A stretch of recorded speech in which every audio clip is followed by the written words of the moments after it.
రక్తముతో రూపొందిన రక్షణ మార్గము అన్నది ఈరోజు మన పాఠ్యాంశం. రక్తముతో రూపొందిన రక్షణ మార్గము. ప్రియులారా, ఈరోజు ప్రపంచ మానవాళికి రక్షణ అనేది వచ్చింది అంటే దానికి మూలం యేసుక్రీస్తుల వారు కార్చిన రక్తము. యేసుక్రీస్తుల వారి దేహంలో నుండి చిందింపబడిన రక్తమే ఈరోజు ప్రపంచ మానవాళికి రక్షణ అనేది తీసుకొని వచ్చింది. ఎప్పుడైనా మీరు ఆలోచించారో లేదో, ఒకవేళ మీరు ఆలోచించుకోకపోతే, ఈ మధ్యకాలంలో మతోన్మాదం కాస్త పెరిగింది. బైబిల్ పైన, యేసుక్రీస్తుల వారి పైన దుర్భాషలాడుతూ, వ్యంగ్యంగా మాట్లాడుతూ యేసుక్రీస్తుల వారి సిలువను వెక్కిరిస్తున్నారు, అపహాస్యం చేస్తున్నారు. యేసుక్రీస్తుల వారి సిలువ యాగాన్ని గురించి తప్పుగా మాట్లాడుతున్నారు చాలామంది. మీరెప్పుడైనా ఆలోచించారో లేదో, ఈ మానవాళిని రక్షించడానికి వచ్చిన యేసుక్రీస్తుల వారు సిలువలో అంత దారుణంగా ఎందుకు చనిపోయాడు? ప్రభు సుమారు ఉదయం 9 గంటలకు ఆయన్ని హింసించటం ప్రారంభిస్తే 3 గంటల వరకు సిలువలో వేలాడుతూ తన దేహంలో ఉన్న రక్తమంతా ఒలికించిన తర్వాత యేసుక్రీస్తుల వారు చనిపోయారు. చాలా దారుణంగా బాధింపబడ్డారు, శ్రమ పెట్టబడ్డారు, హింసలు పొందారు యేసుక్రీస్తుల వారు సిలువలో ఈ ప్రపంచ మానవాళిని రక్షించడానికి. అయితే చాలా మందికి ఉన్న ప్రశ్న ఏంటంటే, మనుషులను రక్షించడానికి అంతలాగా యేసుక్రీస్తుల వారు ఎందుకు చనిపోయారు? సిలువలో అన్ని బాధలు ఎందుకు ఆయన పడ్డాడు? అన్ని శ్రమలు ఎందుకు అనుభవించాడు? అసలు ఆ సిలువ శ్రమల వెనుక దాగి ఉన్నదేంటి అన్నది చాలా మందికి ప్రశ్న. ఇప్పటికీ కూడా చాలామంది క్రైస్తవ్యంలో ప్రభువుని నమ్ముకున్న వారికి సహితము ఆ సిలువ యాగం అలా ఎందుకు జరిగిందో చాలామందికి తెలీదు. ఎందుకు ప్రభు అలా సిలువలో వేలాడుతూ చనిపోయారు అన్నది చాలామందికి తెలీదు. పిల్లరా, ఈరోజు మీరు చాలా జాగ్రత్తగా వాక్యం వినాలి. అసలు ఆ సిలువ యాగము వెనుక దాగున్న సంగతులు కొన్ని ఈరోజు దేవుడు మీతో బైబిల్లో నుండి చూపిస్తాడు. ఈ మనుషులందరినీ పుట్టించిన దేవుడు, తండ్రైన దేవుడు, సమస్త మానవాళికి తండ్రైన దేవుడు ఒక్కడే. ఒకే తండ్రి పిల్లలు ఈరోజు భూమి మీద ఉన్న మనుషులు.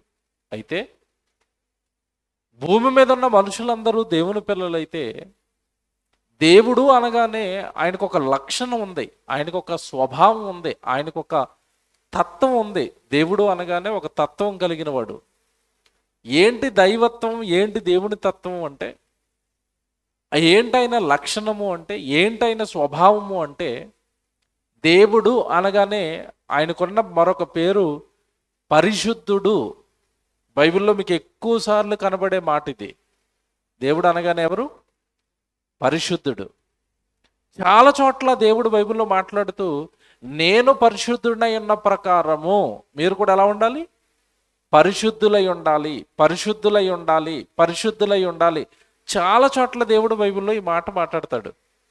మీరు లేవికాండం అంతా చదువుతున్నప్పుడు ఇదే మాటలు ఎక్కువగా మీకు కనబడతాయి. నేను పరిశుద్ధుడిని, నేను పరిశుద్ధుడిని, మీరు పరిశుద్ధంగా ఉండాలి అన్న మాటలు మనకి బైబిల్లో ఎక్కువగా మనకి కనబడతాయి. ప్రియులారా, దేవుడు పరిశుద్ధుడైనప్పుడు, దేవుడు గర్భాన్న పుట్టిన పిల్లలమైన మనలో కూడా ఏం చూడాలనుకుంటాడో మీరు చెప్పండి.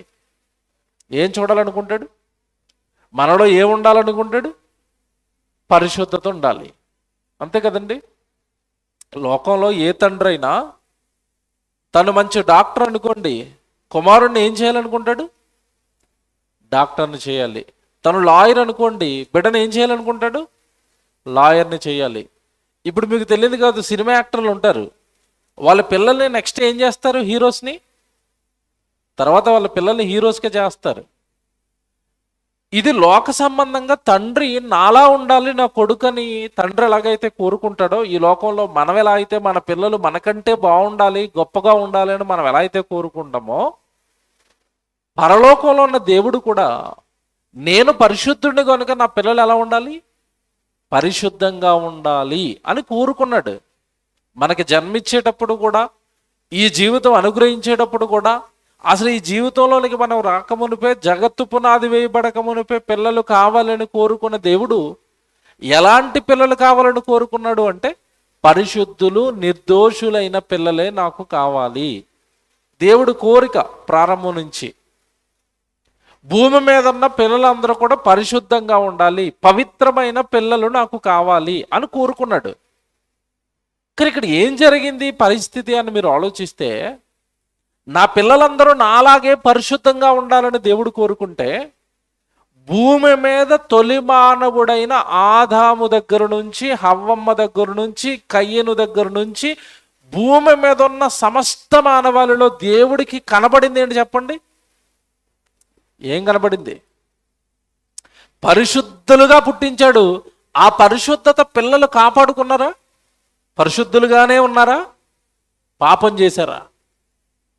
పాపం చేశారు. తొలి మానవుడైన ఆదాము దగ్గర నుంచి మనుషులు పాపము చెయ్యటం ప్రారంభించారు. జాగ్రత్తగా వినాలి, మీరు చాలా జాగ్రత్తగా వినాలి. చాలా మంచి విషయాలు ఈరోజు దేవుడు మీతో బైబిల్లోని చెప్తాడు. ఈ సమస్త మానవాళి యొక్క పాప క్షమాపణ కొరకు యేసుక్రీస్తుల వారు సిలువలో పడిన కష్టం యొక్క విలువ ఈరోజు మీకు బాగా అర్థమవుతుంది. ఎక్కువసేపు చెప్పను, వాతావరణం బాగోలేదు కనుక నేను ఎక్కువసేపు చెప్పను, త్వరగా ముగించేస్తాను. కొంచెం జాగ్రత్తగా వినండి. పరిశుద్ధులైన పిల్లలు కావాలి, పరిశుద్ధులైన పిల్లలు కావాలని దేవుడు కోరుకుంటే, ఏమంటే ఈరోజు భూమి మీద ఉన్న మనుషులు పరిశుద్ధులుగా లేరు, పవిత్రులుగానూ లేరు, పాపము చేశారు, పాపంలో కొట్టుమిట్టాడుతున్నారు. అలా పాపం చేసిన ప్రతిసారి నుండి దేవుడు నీతిమంతులను పుట్టించేవాడు, భక్తులను పుట్టించేవాడు. వాళ్ళ ద్వారా దేవుడు తన ఉద్దేశాలు చెప్పేవాడు మానవ జాతికి. మానవులారా, మీరందరూ నా పిల్లలు, నేను కన్నాను, మీకోసం ఈ విశ్వాన్ని చేశాను. మిమ్మల్ని కన్న తండ్రి అయిన నా స్వభావం ఏంటంటే, నా లక్షణం ఏంటంటే, నేను పరిశుద్ధుడిని కనుక మీరు కూడా ఎలా ఉండాలి, పరిశుద్ధులుగా ఉండాలి అని పదే పదే పదే పదే మానవ జాతితో దేవుడు చెబుతూ వస్తున్నాడు. కానీ దేవుడు ఉద్దేశాలు కానీ, దేవుడు ఆలోచనలు కానీ పట్టించుకొని మానవులు పాపాలు చేయటంలో, పాపపు జీవితాన్ని అనుభవించటంలో చాలా గొప్ప వాళ్ళు అయిపోయారు. ఇది చూసిన దేవుడు తొలినాళ్లలో, పూర్వపు దినాలలో, ఆదికాండంలో ఆదాము చేసిన తర్వాత కొద్ది రోజులకే మనుషులు తప్పు చేస్తే, పాపం చేస్తే, ఆదికాండం 6వ అధ్యాయంలో ఒకసారి హెచ్చరించాడు. మనుషులారా, మీ పద్ధతి బాగోలేదు, మీ జీవన విధానం బాగోలేదు, మీరు మనుషులుగా మీ జీవితంలో నేను పరిశుద్ధత రావాలని కోరుకున్నాను, కానీ మీరు భయంకరమైన పాపాలు చేస్తున్నారు అని ఆదికాండంలోనే ప్రజలను హెచ్చరించాడు దేవుడు. మనం ఆదికాండం 6వ అధ్యాయం చదువుతున్నప్పుడు మీకు తెలియని మాట కాదు, కిందకి వెళ్ళేసరికి 12వ వచనంలో దేవుడు ఒక మాట అంటాడు. ఒకసారి మీరు చూడండి, ఆదికాండం 6వ అధ్యాయం 12వ వచనం. దేవుడు భూలోకమును చూసినప్పుడు, భూలోకం ఏమైపోయిందట? చెడిపోయింది. భూలోకం చెడిపోయిందంటే అర్థం ఏంటి? భూమి మీద ఉన్న మనుషులందరూ ఏమైపోయారు? చెడిపోయారు. ఏ విధంగా చెడిపోయారండి అంటున్నారా? ఏమంటే దేవుడు అనే ఆయనండి మానవ జాతికి నియమ నిబంధనలు పెట్టాడు ఈ జీవితానికి. చాలా మందికి తెలియదు ఇది. నా ఇష్ట ప్రకారం నేను జీవిస్తాను, నా ఇష్ట ప్రకారం నేను బ్రతుకుతాను, నా ఇష్ట ప్రకారం నేను మాట్లాడుతాను, నాకు ఇష్టమైంది నేను చేస్తాను అని మనిషి ఈ జీవితం తన ఇష్టం అనుకుంటున్నాడు. కాదు, ఈ జీవితాన్ని ఇచ్చిన దేవుడు తన ఇష్ట ప్రకారం మనం బ్రతుకుతామని ఈ జీవితాన్ని ఇచ్చాడు. కానీ మనుషులు మార్గాలను చెరిపేసుకున్నారు. పరిశుద్ధుడైన దేవుడు గర్భాన పుట్టిన ఈ మానవ జాతి, పరిశుద్ధుని పిల్లలుగా పిలువబడిన మానవ జాతి, నరులు అని పేరు పెట్టుకుని చక్కగా పిలువబడిన ఈ మానవ జాతి తొలినాళ్ళల్లో కొద్ది రోజులకే పాపం చేశారు, మార్గాలను చెరిపేసుకున్నారు. ఏమంటే ఏంటండి ఆ రోజు వాళ్ళు చేసిన తప్పు అని మీరు బైబిల్ని అడిగితే, ఈ కాలం గురించి, నోవహు గారి కాలం గురించి యేసుప్రభు చెప్తాడు. ప్రజలు ఎలా ఉన్నారో, ప్రజల పరిస్థితి ఏంటంటో యేసుప్రభు జ్ఞాపకం చేశాడు. ఎలా ఉన్నారట ప్రజలు? తినుచు, త్రాగుచు, పెండ్లాడుచు, పెండ్లికిచ్చుచు అన్నారట. జలప్రళయం వచ్చి కొట్టుకొని పోయేంత వరకు ప్రజలు అదే పరిస్థితి అట. తినటం, త్రాగటం, పెళ్లి చేసుకోవటం. ఏమంటే ఒక మాట అడుగుతాను నిన్ను, తినటం త్రాగటం తప్ప? పెళ్లి చేసుకోవటం, పెళ్లికి ఇవ్వటం తప్పు కాదు. మరి జలప్రళయం వచ్చి కొట్టుకొని పోయేంత వరకు ప్రజలు తింటున్నారు, త్రాగుతున్నారు, పెళ్లి చేసుకుంటున్నారు, పెళ్లికి ఇస్తున్నారు అని యేసు ప్రభు ఎందుకన్నాడు? ఆ పాపంలో ఉన్నందుకే వాళ్ళందరూ చచ్చిపోయారట ఆ రోజు. ఏమంటే ఇక్కడ మీరు లోతుగా ఆలోచిస్తే ఏదో విషయం ఉంది అక్కడ. ఏంటి విషయం అంటే, తినటం తప్పు కాదు, త్రాగటము తప్పు కాదు, తిండిచ్చిన దేవుడికి కృతజ్ఞత చెప్పకపోవటం తప్పు, పుట్టించిన దేవుడికి లోబడి బ్రతకకపోవటం తప్పు, పెళ్లి చేసుకోవటం తప్పు కాదు. ఆదామవ్వలకి పెళ్లి చేసింది ఎవరు చెప్పండి? దేవుడే పెళ్లి చేసి పెళ్లి చేసుకోవటం తప్పు అంటాడంటే తప్పండు. కానీ జలప్రళయానికి వచ్చేసరికి నరుల పరిస్థితి ఏంటో తెలుసండి? వాళ్ళు చేసుకుంటున్నది పెళ్లి కాదు, పెళ్ళిళ్ళు. 6వ అధ్యాయం చూడండి ఒకసారి, వాళ్ళు ఏం చేస్తున్నారు ఒక మాట చదివిస్తాను. 6వ అధ్యాయంలో ఆదికాండం 6వ అధ్యాయం 2వ వచనం చదవండి ఒకసారి. దేవుని కుమారులు, 6వ అధ్యాయం 2వ వచనం, దేవుని కుమారులు నరుని కుమార్తెలు చక్కని వారిని చూచి వారందరిలో తమకు మనస్సుకు నచ్చిన స్త్రీలను, ఏమండి స్త్రీని వివాహం చేసుకుంటున్నారా, స్త్రీలను వివాహం చేసుకుంటున్నారా?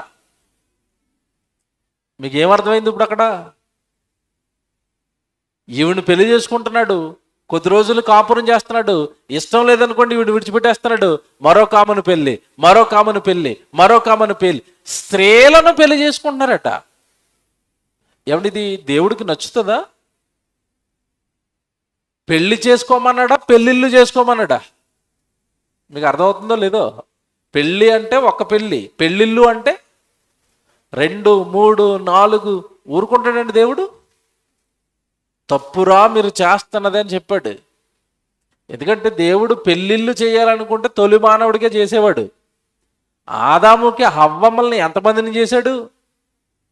ఒక హవ్వమ్మేనా, ఇద్దరిని చేశాడా? ఒక ఆదాము, ఒక హవ్వ, ఒక పురుషునికి ఒక స్త్రీ, ఒక భర్తకు ఒక భార్య. ఇది నియమం. ఆ నియమాన్ని తొలినాళ్ళలోనే మీరేశారు వాళ్ళు. పెళ్ళిళ్ళట. విసిగిపోయిన దేవుడండి, విసిగిపోయిన దేవుడు చెప్పాడు మారమన్నాడు, మారలేదు. వాళ్ళందరిని ఏం చేశాడు? ఆ రోజు జలప్రళయంలో చంపేశాడు. ఇప్పుడు మీ సంఘటన మీకు ఎందుకు జ్ఞాపకం చేశానంటే, తొలినాళ్ళల్లో నుంచి కూడా మనుషులు పాపం చేసుకుంటూ బ్రతుకుతున్నారు. పాపాలు మానటం లేదు. పాపాలు ఇదే మనుషుల జీవితం. ఏ మనిషి జీవితాన్ని మీరు కదపండి ఈరోజు, పాపాలు, నేరాలు, ఘోరాలు అన్నీ అవే కనబడతాయి. పిల్లరా, ఇది చూసి చలించిపోయిన దేవుడండి పాపము మాన్పించాలి నా పిల్లలతో, నా పిల్లల్లో నాకు పాపము కనపడకూడదు అని చాలా ప్రయత్నాలు చేశాడండి దేవుడు. చాలా ప్రయత్నాలు చేశాడు. ఆ ప్రయత్నాల్లో భాగమే అబ్రహాముని ఏర్పాటు చేసుకోవటం, అబ్రహాముకు సంతానాన్ని ఇవ్వటం, అబ్రహాము సంతానమైన ఇశ్రాయేలు జాతినంతా కూడా తన పిల్లలుగా పిలిచాడు. ఆ పిల్లలు దేవుడిని విడిచిపెట్టి 430 సంవత్సరాలు బానిసత్వంలోకి వెళ్ళిపోయారు ఇశ్రాయేలీయులు. అలా వెళ్ళిపోయిన తర్వాత ఆ విడిపించిన జనాంగం ఏదైతే ఉందో, తన పిల్లలుగా పిలువబడిన ఇశ్రాయేలీయులు ఎవరైతే ఉన్నారో, ఆ ఇశ్రాయేలీయుల జాతికి, జాగ్రత్తగా వినాలి, ఆ ఇశ్రాయేలీయుల జాతికి ఐగుప్తు దేశంలో నుండి విడిపించటం ఒక ఎత్తు అయితే, అప్పటికి వాళ్ళంతా కూడా పాపానికి బానిసలుగా మారిపోయారు. దేవుడు ఎలా ఆలోచించాడు అంటే, నా పిల్లల్ని ఐగుప్తు దేశంలో నుండి విడిపించి నడిపించటం ఎంత ముఖ్యమో, ఈ పాపం అనే బానిసత్వంలో నుండి కూడా విడిపించాలి. అందులో భాగంగా దేవుడండి ఇశ్రాయేలుకి ఆజ్ఞలు ఇచ్చాడు. మీకు తెలియదు కాదు, 10 ఆజ్ఞలని మీరు చదువుకుంటారు. ఆ 10 ఆజ్ఞల్లో ఉన్న సారం మీ అందరికీ తెలుసు. ఆ 10 ఆజ్ఞల గురించి మనం చాలాసార్లు చదువుకుంటాం. నిర్గమకాండం 20వ అధ్యాయంలో ఈ 10 ఆజ్ఞలు మనకి కనబడితే మనం చాలాసార్లు చదువుకుంటాం. నేను తప్ప వేరొక దేవుడు నీకు ఉండకూడదు, మీరు భూమి మీద దేని రూపాన్ని కూడా మీరు పూజించకూడదు, నా నామాన్ని వ్యర్థంగా మీరు ఉచ్చరించకూడదు, విశ్రాంతి దినాన్ని మీరు పాటించాలి. ఇవే కదండి ఆజ్ఞలు. 1 by 1 చదువుకుంటే మనం అండి 10 ఆజ్ఞలు అక్కడ మనకి కనబడతాయి. ఆ ఆజ్ఞల్లో మొదట 4 ఆజ్ఞలునేమోండి దేవుడికి సంబంధించినవి ఉంటాయి. కిందకు సంబంధించిన ఆజ్ఞలన్నీ కూడా ఎవరి గురించి రాశాడు తెలుసండి? మనుషుల గురించి రాశాడు. ఏమని రాశాడు? మీరు దొంగిలించకూడదు, నరహత్య చేయకూడదు, వ్యభిచారం మీరు చేయకూడదు, నీ పొరుగువాని మీద అబద్ధ సాక్ష్యం పలకకూడదు, నీ పొరుగువాని ఇల్లు ఆశించకూడదు, నీ పొరుగువాని భార్యను ఆశించకూడదు, అసలు నీ పొరుగువాని ఏది కూడా నువ్వు ఆశించకూడదు అన్నాడు. ఇవన్నీ వాళ్ళకి ఎందుకు చెప్తున్నాడో మీరు ఆలోచించాలా. ఎందుకు చెప్తున్నాడు? వ్యభిచారం చేయకూడదు, అబద్ధాలు చేయకూడదు, నరహత్య చేయకూడదు, నీ పొరుగువాని భార్యను ఆశించకూడదు. ఇవన్నీ వాళ్ళకి ఎందుకు చెప్తున్నాడు అంటే, ఆజ్ఞలు ఇచ్చి ఆ ఆజ్ఞల ద్వారా వాళ్ళు ఏం చేయకుండా కాపాడాలి? పాపము చేయకుండా కాపాడాలి. బాగా వినాలి, బాగా వినాలి. చట్టాన్ని దేవుడు ఎందుకు ప్రవేశపెట్టాడు? ధర్మశాస్త్రం అనగానే దేవుని చట్టం అది. చట్టాన్ని ఎందుకు తెచ్చాడు అంటే, మీకు చట్టం లేకపోవటం వల్లే కదా మీరు పాపాలు చేస్తున్నారు, నేరాలు చేస్తున్నారు. కనుక ఇప్పటి నుంచి చట్టం వచ్చేసింది. మీరు వ్యభిచారాలు చేయకూడదు, మీరు దొంగతనాలు చేయకూడదు, మీరు నరహత్యలు చేయకూడదు, మీరు అబద్ధాలు ఆడకూడదు, మీ పొరుగువాని ఆస్తిని కానీ, పొరుగువాని జంతువులను కానీ, పొరుగువాని భార్యను కానీ మీరు ఆశించటం కానీ, దొంగతనం చేయటం కానీ, నాశనం చేయటం కానీ, మోసం చేయటం కానీ ఇవన్నీ నేరాలు అని చెప్పాడు. బాగా వినాలి. ఏమండి, యేసు ప్రభు సిలువ గురించి మొదలుపెట్టి మాకు ఇదంతా ఎందుకు చెప్తున్నారు అని అనుకుంటారేమో. ఆ సిలువ యాగం అర్థం కావాలి అంటే ఆ యేసుక్రీస్తుల వారు సిలువ వేయించుకోవడానికి ముందు జరిగిన చరిత్ర అంతా మనకు తెలియాలి. మళ్ళా చెప్తా, జాగ్రత్తగా వినండి. యేసు ప్రభు సిలువలో అంతలా వేలాడి వేలాడి వేలాడి ఎందుకు చనిపోయాడో మనకు అర్థం కావాలి అంటే సిలువ యాగానికి ముందు జరిగిన బైబిల్లో ఉన్న చరిత్ర మనకు తెలియాలి, హిస్టరీ మనకు తెలియాలి. యేసుప్రభు ఎందుకు సిలువ వేయించుకున్నాడు అంటే యేసుప్రభు సిలువకు ముందు చాలా జరిగాయి. యేసుప్రభు సిలువ ఎక్కక మునుపు మనుషుల మధ్యలో పాపాలు మాన్పించడానికి దేవుడు చాలా ప్రయత్నాలు చేశాడు. ఆ ప్రయత్నాలన్నీ కూడా దేవుడు చేసి చేసి చేసి చేసి చివరి ప్రయత్నమే యేసుక్రీస్తుల వారి సిలువ యాగం చరిత్ర.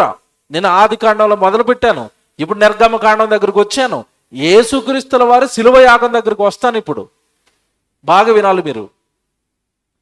ప్రభు సిలువలో వేలాడడానికి గల కారణం అండి, అంతకు ముందు పాపం మాన్పించడానికి దేవుడు చాలా ప్రయత్నాలు చేశాడు. ఆ ప్రయత్నాలలో ఒక భాగమే పాపం చేస్తున్న మనుషుల మధ్యకు చట్టం తెచ్చాడు. ఇదిగో ఇది ఆజ్ఞ అతిక్రమిస్తే పాపం, పాపానికి వచ్చే జీతం మరణం, జాగ్రత్త అన్నాడు. అంటే చట్టం చేస్తేనైనా ఆగుతారేమో అన్నట్టుగా చట్టం చేశాడు. చట్టం చేస్తే ఆగారా? ఆజ్ఞలు ఇచ్చి పాపం చేయొద్దని ఇశ్రాయేలు ప్రజలకు చెప్తే ఇశ్రాయేలు ప్రజలు ఆజ్ఞలు పట్టుకుని పాపం చేయకుండా ఆగిపోయారా? ఆగలేదండి, ఆగలేదు. మనిషి ఆగడండి. మీకు తెలియదు కాదు, చాలా సంవత్సరాల క్రితం ఢిల్లీలో గ్యాంగ్ రేప్ జరిగింది. బస్సులో నిర్భయ అనే ఒక అమ్మాయిని చెరిపి చంపేశారు దుండగులు. అప్పుడు ఒక చట్టం చేశారు, ఈ ఆడపిల్లల మీద అత్యాచారాలు అరికట్టడానికి ఒక చట్టం చేశారు. ఏ చట్టం? నిర్భయ చట్టం. ఆ చట్టం వచ్చిన తర్వాత అత్యాచారాలు ఆగిపోయాయా? ఆగాయా? మీకు తెలియదు కదా, నిన్న కాక మొన్న ఢిల్లీ అనుకుంటాను, కోల్కతాలో ఒక డాక్టర్ని చంపేశారు. మమతా బెనర్జీ గారు సీఎంగా ఉన్న ఆ రాష్ట్రంలోనండి ఒక డాక్టర్ని చంపేశారు. అంటే చట్టం వచ్చిన తర్వాత నేరాలు ఆగాయంటే ఆగలేదు. అలాగే ఇశ్రాయేల్ ప్రజల మధ్యలోకి ఆజ్ఞలు వచ్చిన తర్వాత ఆజ్ఞతో ఏమైనా వీళ్ళు పాపం చేయకుండా ఆగిపోయారా అంటే ఆగలేదు. బాగా వినాలి. ఆజ్ఞ పాపము చేయకుండా ఆపడానికి దేవుడిస్తే ఆపలేదండి. పాపాలు చేస్తూనే ఉన్నారు. పాపం చేసి పాపం మన మీద ఉండి మనకి మరణం వచ్చింది అనుకోండి, మనం ఎక్కడికి వెళ్ళిపోతాం చెప్పండి? పాపంతో మరణించిన ప్రతి మనిషి ఎక్కడికి వెళ్తాడు? పాతాళానికి వెళ్ళి కాలిపోతాడు. యుగ యుగాలు తీరని బాధలోనికి, నిత్యాగ్ని దండంలోనికి వెళ్ళిపోతాడు. నిజంగానండి, దేవుడు ఎంత మంచోడో చెప్తున్నానండి. ఆజ్ఞలిచ్చి పాపం చేయకుండా ఆపాలి అని అనుకున్నాడు. మనిషి ఎప్పుడైతే ఆజ్ఞకు ఆగలేదో దేవుడే ఒక అడుగు వెనక్కి దిగొచ్చాడు. మళ్ళీ దేవుడే మనుషుల దగ్గరికి దిగొచ్చాడు. మళ్ళీ దేవుడే ఇంకొక అవకాశం ఇచ్చాడు. మళ్ళీ ఏంటి అవకాశం అంటే, ఆజ్ఞ వచ్చింది, ఆజ్ఞను అతిక్రమిస్తే మనిషి పాపం చేస్తున్నాడు. ఆ పాపాన్ని తీసివేసుకోవడానికి ఇశ్రాయేలుకి దేవుడు ఇచ్చిన అవకాశం ఏంటంటే, నాయన మీరు పాపం చేస్తున్నారు కదా, మీ పాపము పోవాలి అంటే మీరు ఒక జంతువును బలివేయండి. మీరు పాపం చేసిన ప్రతిసారి జంతువును బలిస్తే ఆ జంతువు ప్రాణం లేదా ఆ జంతువు రక్తము మీరు చేసిన మీ పాపాన్ని ఆపుతుంది, కడుగుతుంది అని దేవుడే. పాపం చేసేస్తున్నారు, పాపం కడుక్కోవడానికి వాళ్ళకి మార్గమేమీ లేదు అని దేవాది దేవుడండి తానే ఒక మెట్టు దిగి పాపం చేయొద్దునంటే ఆగని తన పిల్లల కోసం ఇంకొక అవకాశం ఇచ్చాడు. ఏంటి అవకాశం అంటే, తెలుసో తెలియకో పొరపాటున పాపం చేస్తే ఆ పాపాన్ని కడుక్కోవడానికి ఒక మార్గం ఇచ్చాడు. ఏంట మార్గం? జంతువు బలి. ఇశ్రాయేల్ అందరూ ఏమిచ్చేవారు దేవుడికి? జంతువును బలులు ఇచ్చేవారు కదా. ఎందుకు ఇచ్చారు జంతువు బలి అంటే ఇదే కారణం. పాపాలు కడుక్కోవడానికి, పాపాలు తీసివేసుకోవడానికి దేవుడు జంతు బలిని వాళ్ళ మధ్యలో ప్రవేశపెట్టాడు. ఆ బలిచ్చేటప్పుడు ఎలా బలివ్వాలో కూడా చెప్పాడు దేవుడు బైబిల్లో. ఆ మాట చదివిస్తాను. లేవి ఖండానికి వచ్చేయండి అందరూ. లేవియా ఖండం 1వ అధ్యాయం 4వ వచనం చదువుతాం బైబిల్లో. లేవియా ఖండం 1వ అధ్యాయం 4వ వచనం చదువుతున్నాను బైబిల్లో. దయచేసి మీరు కన్నడలో చదువుతారు. ఇక్కడ ఒక మాట ఉంటుంది, మీరు చాలా బాగా ఆలోచించాలి ఈ రాత్రి. ఒక్క మాట. లేవియా ఖండం 1వ అధ్యాయం 4వ వచనం. అతడు దహన బలిగా అర్పించు పశువు తల మీద తన చెయ్యి ఉంచవలెను. ఒక పశువుని బలివ్వడానికి వచ్చాడట.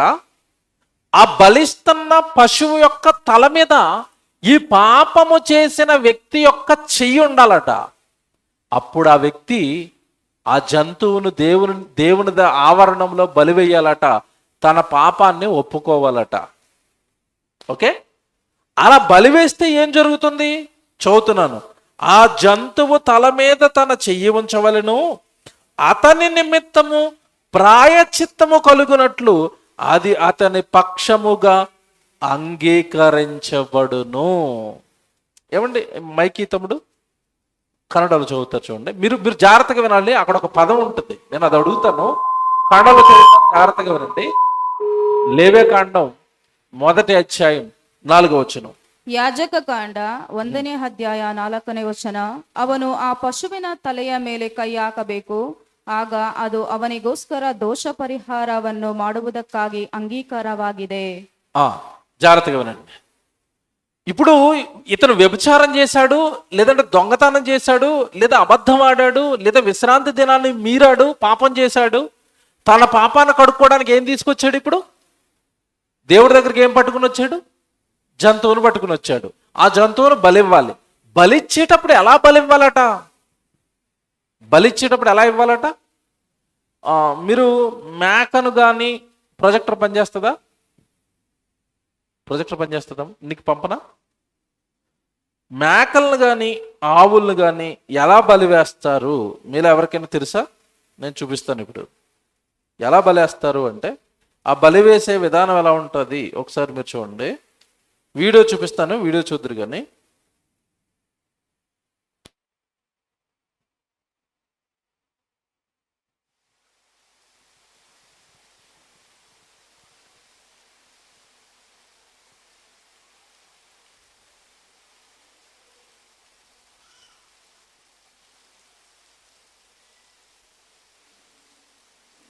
తమ్ముడు నీకు పెట్టాను చూడే, యూట్యూబ్లో ఉంటుంది అది.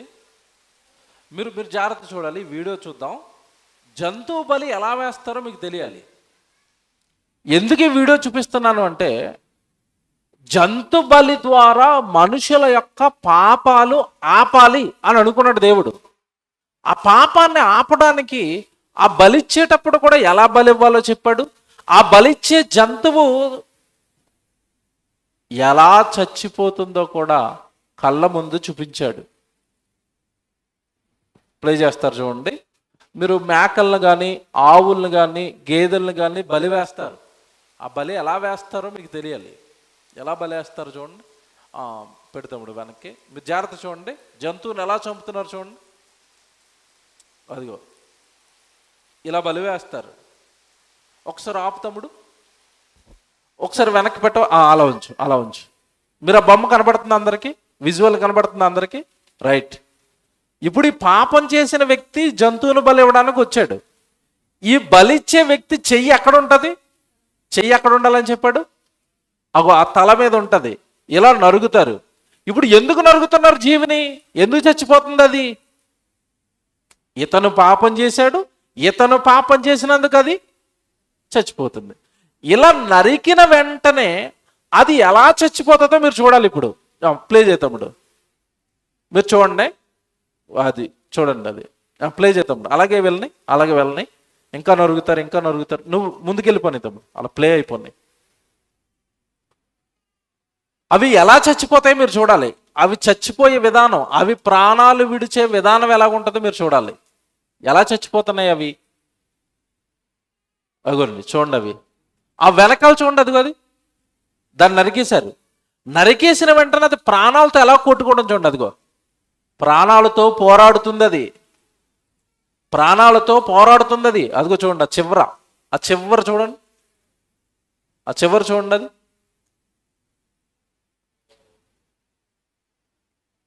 ప్లే చేద్దాముడు. కొంచెం ముందుకు తీసే తమ్ముడు, కొంచెం ముందుకు తీ, కొంచెం ముందుకి. ఇక్కడ ఆపునైనా ప్లే చేయి. అది చూడండి, అదిగో చంపొద్దు, నన్ను చంపొద్దు. అది ఎంతసేపు అలా మొత్తుకుంటుందంటే నన్ను చంపొద్దు, నన్ను చంపొద్దు. అసలు ఉండదండి అది. నరకడానికి ముందు చాలా ప్రయత్నం చేస్తుంది, చావడానికి ముందు.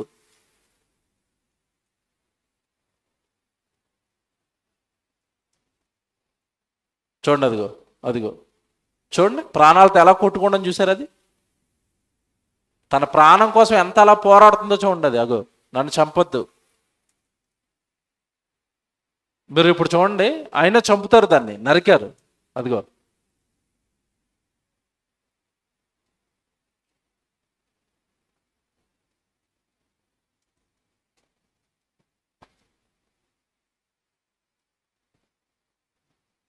నరికేశారు ఆయన.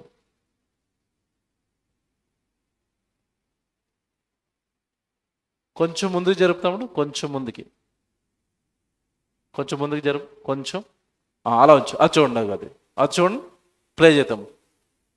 అది చూడండి ఎలా కొట్టుకుంటుందో. ఓకే, ఇప్పుడు ఈ విజువల్ ఎందుకు చూపించాను తెలుసా మీకు? ఈ విజువల్ ఎందుకు చూపించాను మీకు అంటే, ఇప్పుడు ఇందాక లేవికాండం 1వ అధ్యాయం 4వ వచనం చదువుకున్నాం మనం. ఒకడు పాపం చేశాడు, పాపం చేయడానికి అదిగో మేకను కానీ ఆవును కానీ గేదెను కానీ తీసుకుని వచ్చాడు, బలి వేస్తున్నాడు. బలి వేస్తున్నప్పుడు అతని చెయ్యి ఎక్కడ ఉంటుంది? జంతువు తల మీద ఉంటుంది. ఇలా నరికారు, అది కింద పడిపోయి అలా కొట్టుకొని కొట్టుకొని కొట్టుకొని కొట్టుకొని చచ్చిపోతే ఈ బలిచ్చిన వాడికి ఏం కలగాలి? ఆ మరణాన్ని చూసి, ఆ చావును చూసి బలిచ్చిన వాడికి ఏం కలగాలి? మారు మనస్సు కలగాలి, పశ్చాత్తాపం కలగాలి. అయ్యో నేను వ్యభిచారం చేయటం వలన, నేను అబద్ధం ఆడటం వలన, నేను దొంగతనం చేయటం వలన, నేను చేసిన పాపానికి ఏ పాపము చెయ్యని ఒక జీవి తన ప్రాణాల కోసం పోరాడి పోరాడి పోరాడి బాధపడి బాధపడి బాధపడి చచ్చిపోయింది. అంటే ఇప్పుడు తర్వాత వీడు ఇంటికి వెళ్ళిపోయిన తర్వాత పాపము చెయ్యాలి అన్న ఆలోచన రాగానే వీడు మైండ్లోకి ఏం జ్ఞాపకం రావాలి? అమ్మో, నేను మరలా పాపం చేస్తే మరొక జీవి నా కోసం చచ్చిపోతుంది, బలైపోతుంది, దాని రక్తం కారుస్తుంది. బలిపశు. Very good. ఈ పాఠం చాలా పెద్దదండి. అందులోనూ యేసు ప్రభు శిలువ యాగం గురించి మీకు ఇవన్నీ అర్థమైతేనే యేసు ప్రభు శిలువ యాగం అర్థమవుతుంది. సో ఈరోజు పరిస్థితులు బాగలేదు, నేను ఎక్కువసేపు చెప్పలేను కనుక కొద్దిసేపు చెప్పి దీన్ని ఆపేస్తాను. రేపు దీని కంటిన్యూషన్ ఆలోచిద్దాం. యేసు ప్రభు శిలువలో అంతలాగా ఎందుకు హింసలు పొందాడు అన్నది మీకు అర్థం కావాలి అంటే మీరు చాలాసేపు చాలా వాక్యాలు చూడాలి బైబిల్లోవి. అవన్నీ చూస్తే కానీ ఆ శిలువ యాగం మీకు అర్థం కాదు. సో ఈరోజు ఉన్న పరిస్థితికి మనకున్న టైంకి ఈరోజు కంప్లీట్గా చెప్పటం వీలు పడదు కనుక రేపు చెప్తాను శిలువ యాగం గురించి. రేపు అందరూ మిస్ అవ్వకుండా రండి. అసలు ఇప్పటికే మిమ్మల్ని చాలామంది ప్రశ్నలు అడుగుంటారు. మీ యేసుప్రభు ఎందుకు అలా చచ్చిపోయాడు? మేకులు ఎందుకు వేయించుకున్నాడు? ముళ్ళ కిరీటం ఎందుకు పెట్టించుకున్నాడు? బల్లెప్పుపోటు ఎందుకు పొడిపించుకున్నాడు? ఆయన మీద సిలువేసి యెరూషలేం వీధుల్లో ఎందుకు ఊరేగించారు? అలా చనిపోవాల్సిన అవసరత ఏంటని చాలామంది అడుగుతారు. సో దానికి అన్నిటికీ మీకు సమాధానాలు కావాలన్నా బైబిల్లో దేవుడు ఆ శిలువ యాగం గురించి రాయించిన లోతైన సంగతులు మీకు అర్థం కావాలి అన్నా రేపటి దినం మీరు ఖచ్చితంగా రండి. పిల్లరా, ఈ జంతు బలిని ఇలా జరిగించడం వెనకాల దేవుడికి ఉన్న ఉద్దేశం ఏంటంటే ఒక వ్యక్తి చేసిన పాపానికి తన కళ్ళ ముందే ఒక జంతువు రక్తం కక్కుకొని చచ్చిపోతుంటే, రక్తము చిందిస్తూ చచ్చిపోతే, ఏమంటే సహజంగా మనిషి అన్నవాడు ఎవరికైనా సరే రక్తము చూడగానే జాలు కలుగుతుందండి. కలుగుతుందా కలగదా? కలుగుతుందా కలగదా? మీకు అర్థం కావడానికి ఉదాహరణ చెప్తాను. ఇక్కడ కూర్చున్న మీ అందరికీ ఎవరో ఒకరి మీద బాగా కోపం ఉంటుంది, ఉందా లేదా? మా బాస్ అంటే నాకు చాలా కోపం అండి, అసహ్యం అండి అంటారు చాలామంది. అతడు మామూలుగా ఉన్నప్పుడు మనకు కోపం రావచ్చు. మీకు ఎవరైతే శత్రువో, మీకు ఎవరైతే బాగా నచ్చడో ఆ వ్యక్తి మీ కళ్ళ ముందే ఏదైనా యాక్సిడెంట్ అయిపోయి రక్తం కార్చుకుంటూ ఉన్నాడు అనుకోండి, అప్పుడు అతని మీద మీకు పగ ఉంటుందా, ప్రేమ వస్తుందా? దేనిని బట్టి వచ్చింది? అంతే కదండి. కళ్ళ ముందు రక్తం కారుతూ ఉంటే ఏ శత్రువు అయినా సరే వెంటనే మనకేమొస్తుంది? అతని మీద ప్రేమ, జాలి. అతను మన శత్రువు అయినా సరే లేవదీస్తాం, హాస్పిటల్ వరకు మనం తీసుకెళ్తాం. అంటే రక్తము చూడగానే మార్పు అనేది మొదలవుతుంది. రక్తము చూడగానే మనిషిలో కాస్త మనసు చలిస్తుంది. ఈ ఉద్దేశంతో దేవుడు జంతువును నీ కళ్ళ ముందే చంపాలి. చచ్చిపోతున్న జంతువు చెయ్యి మీద ఏముండాలి? నీ చెయ్యి ఉండాలి. నీ కోసమే ఆ జంతువు చచ్చిపోతుంది అన్నప్పుడు నీ కళ్ళ ముందు అది ప్రాణాలతో రక్తము కార్చుకొని కొట్టుకొని కొట్టుకొని కొట్టుకొని చచ్చిపోతుంటే నువ్వు ఇక మీదట ఏం చేయకూడదు? పాపము చేయకుండా ఉండాలి అన్న ఉద్దేశంతో దేవుడు జంతు బలిని ఇచ్చాడు. ఇందాక మీరు నరికినప్పుడు వేటిని నరకడం చూశారు మీరు? మీకు పిక్చర్లో కనబడినవి ఏంటవి? మేక, గొర్రె. మీ కన్నడలో ఏమంటారు అమ్మా? ఒరే మేక. ఈ రెండు మీరు చూశారు కదా. ఇప్పుడు వీటికంటే పెద్ద జంతువులు ఉన్నాయి. ఏ జంతువులు? ఆవు, గేదె. ఇప్పుడు ఇదే ఇలా చచ్చిపోతే ఆవును నరికితే అది ఎలా చచ్చిపోద్ది? దాని చావు ఇంకెంత భయంకరంగా ఉంటుంది. ఓకే, లేవే కాండానికి మళ్ళా రండి. లేవే కాండానికి రండి. లేవే కాండంలో 3వ అధ్యాయానికి రండి. లేవే కాండం 3వ అధ్యాయం 1వ వచనం చదువుదాం. ఇది కూడా అదే, సేమ్. పాపం చేసినప్పుడు ఆవుల్ని మేకలను బలివేస్తే విధానం చెప్పిన దేవుడు ఒకవేళ నువ్వు ఆవును గనక బలివేస్తే ఎలా వేయాలి చెప్తున్నాడు. 3వ అధ్యాయం లేవి కాండం 1వ వచనం. అతడు అర్పించినది సమాధాన బలి అయిన ఎడల, అతడు గోవులలోనిది తీసుకొని వచ్చిన ఎడల, దేనిలో తీసుకొచ్చాడట? గోవు అంటే తెలుసు కదా మీకు, ఆవు కానీ ఎద్దు కానీ గేదెను కానీ ఇవన్నీ గోవులు అంటారు. గోవులలోనిదైన ఎడల అది మగదే కానీ ఆడదే కానీ యెహోవా సన్నిధికి నిర్దోషమైన దానిని తీసుకొని రావాలెను. 2వ వచనం, తాను అర్పించు దాని తల మీద తన చెయ్యి ఉంచి ప్రత్యక్షపు గుడారము యొక్క ద్వారమున దానిని వధింపవలెను. ఈ ఆవును కానీ గోవులలోది కానీ బలి వేసేటప్పుడు కూడా దాని మీద ఏముండాలట? చెయ్యి ఉండాలి. ఏమంటే ఇది మీకు ఎలాగ అనిపిస్తుంది? మీరే అనుకోండి ఆ ప్లేస్లో, ఊహించుకోండి ఒకసారి. మీరే ఏదో వ్యభిచారం చేశారు, దొంగతనం ఏదో పాపం చేశారు. ఇప్పుడు మీరు బలి ఇవ్వడానికి ఆవును తీసుకెళ్లారు. మీ కళ్ళ ముందు ఆవు చెయ్యి మీద ఎలా చేయేశారు, మీ కళ్ళ ముందు ఆవుని ఎలా నరికారు. అది కళ్ళ ముందు కొట్టుకుని చచ్చిపోతే మీకు మరలా పాపం చేయాలనిపిస్తుందా? మీరు ఆలోచించండి. పాపం చేయాలనిపిస్తుందా? చేయాలనిపించదండి. ఏమండి, జీవులు అప్పుడప్పుడు యాక్సిడెంట్లలో కానీ ఏదైనా ప్రమాదంలో కానీ చచ్చిపోతేనండి, మనకి జీవులు మామూలుగా చచ్చిపోతేనే యాక్సిడెంట్లో మనకి జాలేస్తుంది. అదే మన కోసం చచ్చిపోతుందంటే, మన కోసం ప్రాణాలు విడుస్తుందంటే, మనసు చలించిపోవాలి కదా, మనసు మారిపోవాలి కదా. ఇక మీదట మనిషి ఏం చేయకూడదు? ఆ బలి వేసిన వాడికి ఏం చేయకూడదు? పాపం చేయకూడదు. మొదట్లో మీకు మాట చెప్పాను, ఆజ్ఞలిచ్చి పాపం చేయొద్దు అన్నాడు. ఆగారా మనుషులు? ఆగలేదు. మనుషులు పాపాత్మలు అయిపోయారు కదా, దేవుడే దిగి ఒక ఒక ఒక రూట్, ఒక మార్గం ఇచ్చాడు. ఏంటి మార్గం అంటే, మీ పాపాలను కడుక్కోవడానికి జంతువులను బలేయండి అన్నాడు. ఆగిపోయారా మనుషులు? జంతు బలితో మనుషులు పాపాలు చేయటం మానేశారా? మానేశారు అనుకుంటున్నారా? మానలేదండి. మానకపోగా జంతువులను బలి వేస్తూనే ఉన్నారు, పాపాలు చేస్తూనే ఉన్నారు. మళ్ళా చెప్తాను, జంతువును బలేసిన తర్వాత కూడా మనిషి మారలేదు. మరోలో ఆలోచించాడు. దాన్ని ఎలా ఆలోచించాడు తెలుసా? నేను పాపము చేస్తే నేను పాతాళానికి పోకుండా నాకు మందు ఉంది, మెడిసిన్ ఉంది. ఏంటి మెడిసిన్? జంతువును బలి వేస్తాను, నా పాపాలు కడిగేసుకుంటాను. ఇప్పుడు పాపము మాన్పించడానికి జంతు బలి ఇచ్చాడా? మీరు పాపాలు చేసినా పర్వాలేదు, జంతువులు బలయ్యండి అని దేవుడు జంతు బలి ఇచ్చాడా? మాన్పించడానికి ఇచ్చాడు. కానీ ఇశ్రాయేలు ఏం చేశారో తెలుసా? మానకపోగా పాపము మీద పాపం చేయటం, పాపము మీద పాపం చేయటం, ఆ జంతువులన్నీ పట్టుకుని దేవుడి దగ్గరికి పట్టుకుని రావటం. దేవుడికండి ఆ ప్రజలను చూసి అసహ్యం వేసేసింది. అసహ్యం వేసిందండి. ఆ బలులు పట్టుకొస్తున్న మనుషులను చూసి అసహ్యపడ్డాడు దేవుడు. ఎక్కడుందండి మాట? నేను జస్ట్ ఆ మాట చూపించి ముగించేస్తాను. దాన్ని ఎక్స్ప్లెయిన్ చేయడానికి నాకు చాలా టైం కావాలి, టైం సరిపోదు. ఎక్కడన్నాడు బలులు నాకు వద్దు, మీ బలులు నాకు అసహ్యంగా మారిపోని అని దేవుడు ఎక్కడంటున్నాడు అంటే, యెషయా గ్రంథం మీరు తీయండి. యెషయా గ్రంథం అంటే ప్రవక్తల కాలానికి ఇశ్రాయేలు ఈ బలుల విషయంలో ఎలాగున్నారో, ప్రవక్త వాళ్ళని ఎలా గద్దిస్తున్నాడో మీరు ఒకసారి చూడండి. 1వ అధ్యాయం 11వ వచనం చూద్దాం.